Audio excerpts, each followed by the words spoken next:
Jeshi la IRGC, yani Islamic Revolution Guard Corps, limechukua udhibiti mkubwa wa vitendo, yani de facto control, juu ya mfumo wa uongozi wa Iran kwa sasa, hasa katika wiki za hivi karibuni za Aprili mwaka 2026.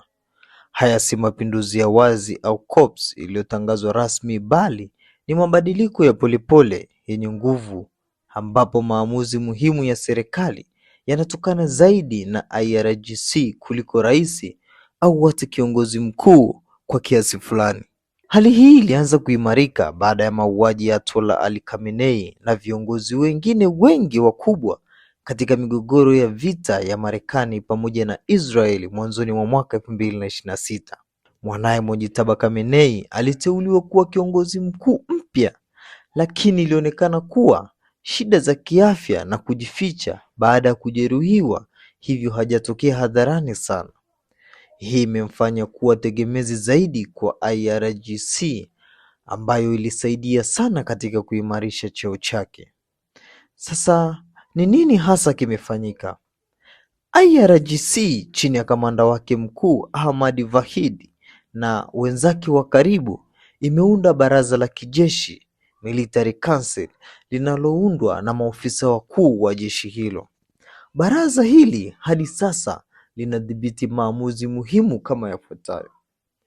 Jambo la kwanza ni kwamba Rais Masoud, ambaye alichaguliwa na sura ya wastani, amejaribu kuteua maofisa wake katika nafasi muhimu kama waziri wa ujasusi, lakini IRGC imemzuia kabisa. Vahid alisema wazi kwamba wakati wa vita nafasi nyeti lazima zidhibitiwe moja kwa moja na IRGC ili kuhakikisha usalama na uaminifu. Jambo la pili ni IRGC imejenga ukuta wa usalama au korido karibu na Mojtaba Khamenei. Taarifa na ripoti kutoka serikali ya rais hazifiki kwake moja kwa moja. Badala yake, baraza la kijeshi linachuja na kudhibiti kila kitu kinachofika kwenye ofisi yake. Hii inamfanya rais kuwa katika political deadlock, hali ya kwamba yeye kisiasa hawezi kutekeleza maamuzi yake.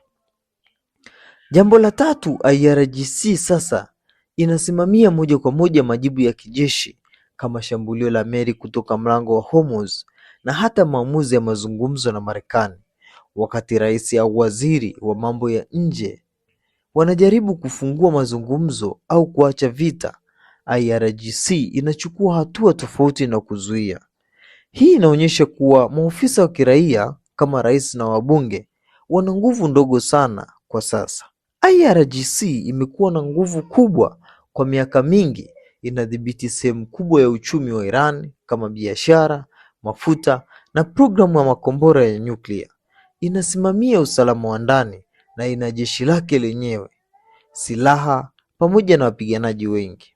Ilianzishwa baada ya mapinduzi ya mwaka 1979 ili kulinda mfumo wa Kiislamu na kuwalinda makasisi dhidi ya jeshi la kawaida. Lakini kwa muda mrefu limekuwa likiongeza ushawishi wake polepole, hadi sasa inaonekana kama ni serikali ndani ya serikali. Je, ni mabadiliko ya kawaida au ni silent corps? Wachambuzi wengi wanasema kwamba hii ni kuimarisha kwa asili ya IRGC wakati wa mgogoro mkubwa wa vita na viongozi wengi kuuawa.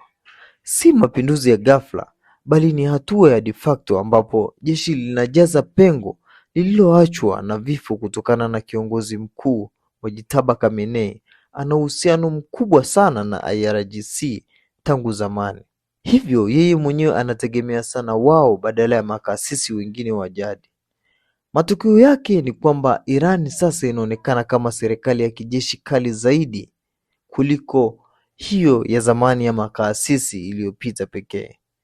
Rais amesukumwa pembeni na maamuzi yanayohusu vita pamoja na usalama na mazungumzo yanayotokana zaidi na kamanda Vahid na baraza lake. Hali hii inazidi kuwa kali zaidi kutokana na shinikizo la kimataifa, na vita inaweza kubadilika ikiwa vita itaisha au kama kuna migogoro ndani ya IRGC yenyewe, kwani si kundi moja tu, lina sehemu mbalimbali.